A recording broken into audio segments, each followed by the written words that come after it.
Olá, seja bem-vindo, bem-vinda ao nosso canal do YouTube, o Escrever com Vencer. No vídeo de hoje, seguindo aí a sequência de dicas que a gente tem passado para vocês que vão fazer vestibular, nós vamos falar da importância da introdução na dissertação. Já pararam para pensar que o começo é sempre importante? O começo de um romance, o começo de um filme, o começo de um emprego, né? Quando você é recém-contratado, quando você chega numa nova escola, às vezes o começo de uma notícia triste. Então a gente vai procurar entender um pouco melhor quais características fundamentais que o nosso começo de texto precisa ter, né? E sempre surge aquela pergunta, né? A primeira impressão é a que fica. Verdade? Não sei o que vocês pensam, mas de modo geral, sim, essa primeira impressão ela é impactante. A gente pode começar a engatilhar uma conversa com alguém e falar: meu Deus do céu, isso não tem nada a ver comigo, vou sair daqui e nunca mais procuro a pessoa. Como a gente pode ficar plenamente seduzido em estado de encantamento, né? E não querer mais afastar da pessoa e depois desenvolver uma relação mais promissora, mais duradoura. Com o texto é assim também. A primeira impressão é a que fica. É cruel, de verdade, porque na verdade o que acontece? Todos nós precisamos de várias impressões. Ninguém conhece ninguém por uma primeira impressão. Porque a gente pode encontrar alguém num dia ruim, num dia triste, num dia de revoltas, né? Num dia que a pessoa está desanimada. O livro também é assim, um texto, um filme, uma peça de teatro. Só que, de verdade, pensando na situação de vestibular, o que acontece? Nós não temos a opção de ter uma segunda chance, no sentido de escrever um texto e depois reescrevê-lo de forma melhor. A versão que a gente entregar para a banca avaliadora, examinadora, tem que ser a melhor versão. Nesse sentido, a primeira impressão é a que fica. Sim, porque eu só tenho aquele texto para entender se você é alguém que tem convicção, que tem um ponto de vista razoável, que consegue justificar seus posicionamentos. Então, no mundo das relações, nós precisamos de várias impressões. Uma primeira impressão muitas vezes não basta e ela é injusta, ela às vezes é até cruel. Mas pensando na situação de produção de texto, né, para o vestibular, sim, a primeira impressão é a que fica e por isso mesmo é que a gente tem que se esmerar para fazer o melhor. Eu vou convidar você a assistir comigo a um trailer de um filme turco que está disponível na Netflix. Ele chama Milagre na Cela 7. Eu espero que você goste e que você acompanhe atentamente comigo. Vamos lá? Deli deli kulakları küpeli. Deli deli kulakları küpeli. Nene, deli mi benim babam? O ne biçim laf kız? Ama öbür babalara hiç benzemiyor. Çünkü senin baban seninle aynı yaşta. Benim babam benden aynı yaşta. Yakalayamazsın ki. Gitme. Neye Dur babaannem kıza.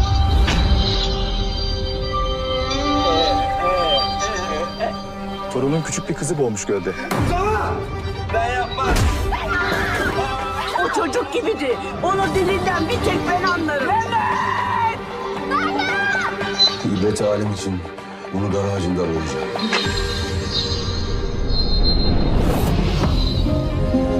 Yemin düşünüldü. Seda Altınkaya'yı Kaan öldürme suçunu işlediği sabit olan Sadık Mehmet Koyuncu'nun idam cezası ile tecziyesine karar verilmiştir.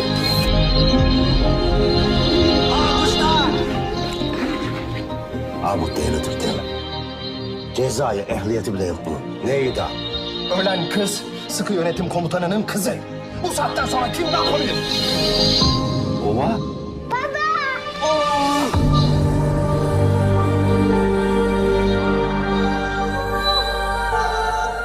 Baba idam.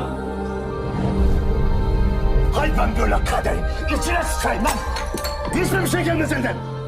İstemiyorum. Benim olmak istemiyorum. Sen cennete gidersen bana kim bakacak?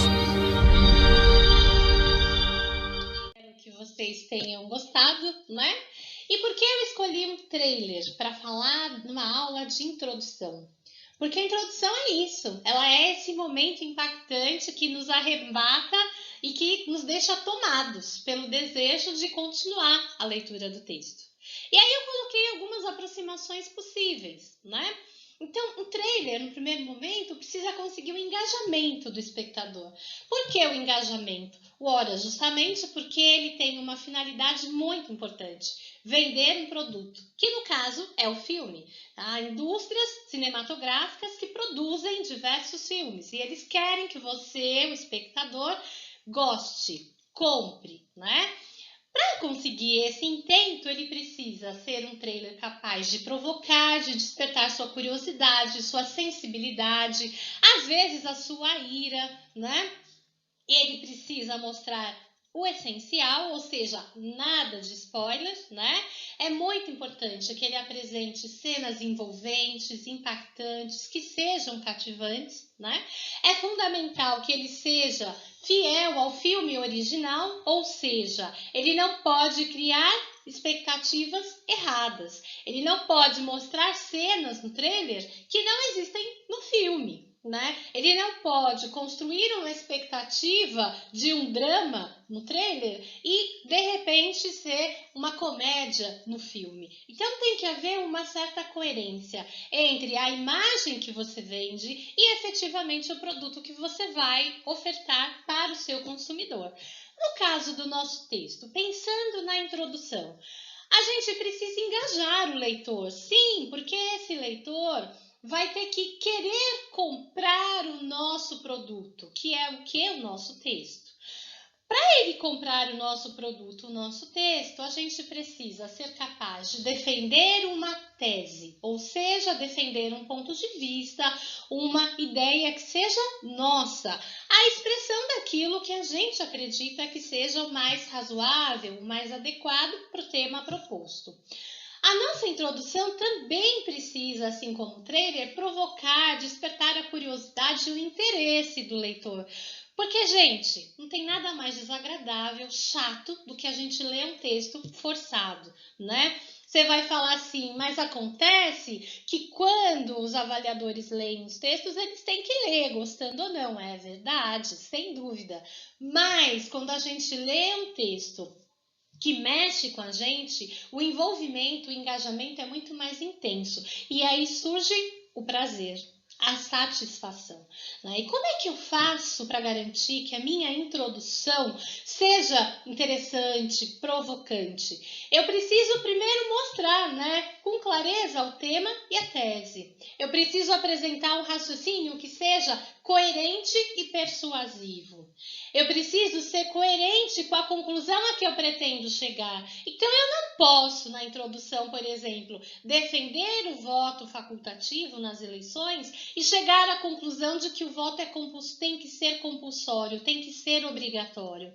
Eu tenho aí uma contradição grave que fere a lógica das ideias. Então, tem que ter um acordo entre o que eu digo no início e o que eu apresento no final. Por isso, então, não criar expectativas erradas. Justamente, eu não posso apresentar ideias na introdução que eu não vou trabalhá-las depois. Então, tem que haver uma sincronicidade, uma coerência, né? Essa é a ideia.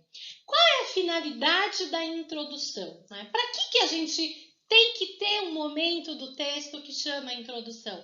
Porque deve haver um ajuste de ambas as partes, né? Do escritor com o leitor, captando-lhe a simpatia e a atenção. Então, é o meu cartão de visitas, é o momento em que eu estou me apresentando para você que não me conhece. O que eu tenho a dizer? Qual é o meu posicionamento? Qual é a mobilização de repertório que eu faço? E é também um ajuste importante do leitor como tema, para que todos se sintam à vontade e entendam a importância do que vão ler. Porque o leitor não tem a menor ideia do que ele vai encontrar pela frente. Então, também é um momento de ajuste. A introdução funciona dessa forma. É como se ela fosse a chavinha que abre a porta para entrar no grande edifício, que é o nosso texto. Olha, acho que você já percebeu, então, que nesse contato entre autor e leitor existe uma postura colaborativa de produção de sentido. Tanto o quem escreve se empenha para ser claro, para dizer de fato o que veio dizer, quanto quem lê se empenha para entender o que você quer efetivamente comunicar. E o que eu preciso comunicar obrigatoriamente na introdução? O tema e a tese, né? A tese deve ser defensável. Quando a gente fala defensável, o que significa dizer isso? Que ela precisa valorizar um repertório cultural e que ela precisa respeitar os valores éticos coletivos. Ora, isso significa, em palavras simples, que você não pode de nenhuma forma desrespeitar nenhum grupo, nenhuma minoria, nenhum direito humano validado universalmente. Você não pode violar os códigos sociais importantes que garantem a existência de todo ser humano. Então, é a sua tese que precisa dar conta de ser construída respeitando esses valores. Isso tudo na introdução. Então, para que você não fique sem referência, eu trouxe aqui um fragmento de um texto maior, né? Para que a gente possa reconhecer essas características da introdução nesse excerto. Então, é uma proposta do Enem 2017, Desafios para a Formação Educacional dos Surdos no Brasil. Vamos dar uma espiada? Como é que essa candidata que tirou uma nota 1000 construiu a introdução? Na antiga Esparta, crianças com deficiência eram assassinadas, pois não poderiam ser guerreiras, profissão mais valorizada na época.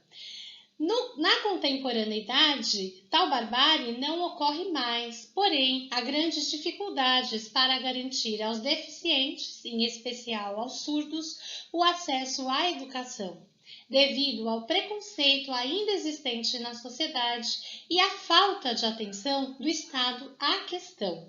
Então, olha só, vamos retomar? Eu disse para vocês que a introdução precisa, basicamente, apresentar duas informações bem importantes: o tema e a tese. Sendo o tema relativo à questão do precário acesso educacional dos surdos, né, no Brasil, será que essa introdução aborda esse viés? Aborda, tanto é que eu grifei aí para você de amarelo. Olha lá, há grandes dificuldades para garantir aos deficientes, em especial aos surdos, o acesso à educação. O que eu quero que você perceba, é muito importante que o candidato mencionasse a palavra surdo, né? Ou comprometimento auditivo, incapacidade de ouvir, qualquer coisa assim. Por quê? Porque a palavra deficiente a gente chama de hipônimo, é um nome muito abrangente. Eu posso ter várias outras categorias de deficiência. Mas a proposta, o tema, ele é sempre específico. Eu não estou abordando qualquer deficiência, é uma em especial, a dos surdos. Então, efetivamente, o candidato chega no tema quando ele redige, escreve a palavra surdos, né? Então, aí eu tenho com clareza a delimitação do tema. Mas falta a tese, ou seja, se há dificuldade do acesso à educação em relação ao grupo minoritário dos surdos, o que eu, aluno, candidato, penso sobre isso, né? Como é que eu posso expressar isso numa frase, numa ideia que tem começo, meio e fim, que seja completa? Está aí nesse trecho em azul para você, devido ao preconceito ainda existente na sociedade e à falta de atenção do Estado à questão. Bom, essa é a tese.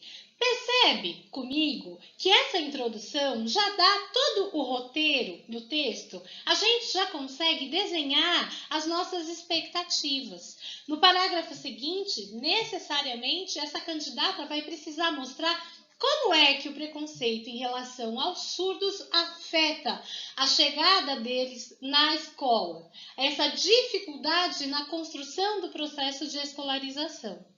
No parágrafo seguinte, ela também vai precisar abordar com clareza a ausência do Estado. De onde vem essa ausência? Por que ela existe? Enfim. E veja que interessante, se esses são os problemas, Em se tratando de uma prova no modelo Enem, a gente sabe que você tem que ter uma proposta de intervenção. Então, muito provavelmente, esses dois problemas também já servem como um gatilho, né, um gancho para construir a intervenção. Né? Ou seja, na intervenção, provavelmente ela vai apontar caminhos para combater o preconceito em relação aos surdos e o que é possível fazer para que o Estado não se ausente da sua responsabilidade de cuidar dos cidadãos. Né? Então, era isso que eu queria mostrar para vocês. Claro, a introdução provoca o nosso engajamento? Sim, porque além dela apresentar o tema, ela traz também um repertório de mundo bem interessante, que é a referência à Grécia Antiga na cidade de Esparta. Esparta era uma cidade guerreira, né? Então, claro, qualquer deficiência era sim um impeditivo para a construção, para a formação de um guerreiro, porque era visto como um fator altamente limitante. E nessa cosmovisão, nessa concepção de mundo, era justo sacrificar esses bebês, essas crianças, né? Aí ela diz pra gente, bom, mas isso não acontece mais hoje. Por outro lado, acontecem hoje outras mortes. A gente pode pensar entre aspas, né? Por quê? Porque a dificuldade de escolarização devido ao preconceito e à ausência do Estado, de certa forma, também matam e também aniquilam o potencial das nossas crianças surdas, né? Então, na verdade, o problema mudou de aspecto, mas ele continua existindo na sociedade como um desafio a ser entendido e a ser solucionado. Por isso, aliás, ele virou tema da prova de redação, né? Então, para que você não fique perdido aí e muito menos fora de contexto, na sequência eu deixei um slide que tem o texto inteiro dessa aluna, para que você possa acompanhar o desenvolvimento do raciocínio dela, como é que ela vai desdobrando as suas reflexões. Então, próximo slide é isso. E o último slide traz a prova 2017 para que você possa vê-la na íntegra, com a coletânea, né, com as instruções, para que você não se perca, não fique fora de contexto. Vamos lá? Eu apresento aqui o texto inteiro dessa candidata para que você possa ler depois com calma, para você ver qual foi o desenvolvimento que ela adotou, como ela desenvolveu cada argumento. E aqui eu coloco a foto do Enem para que você possa ver a prova que foi aplicada com a coletânea e todas as instruções pertinentes à realização desta prova, tá bom?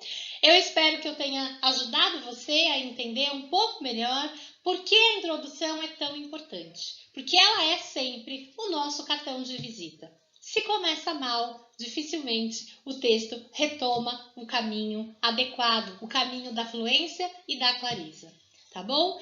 Continue com a gente se vê logo mais no próximo vídeo. Até mais, um beijo para vocês.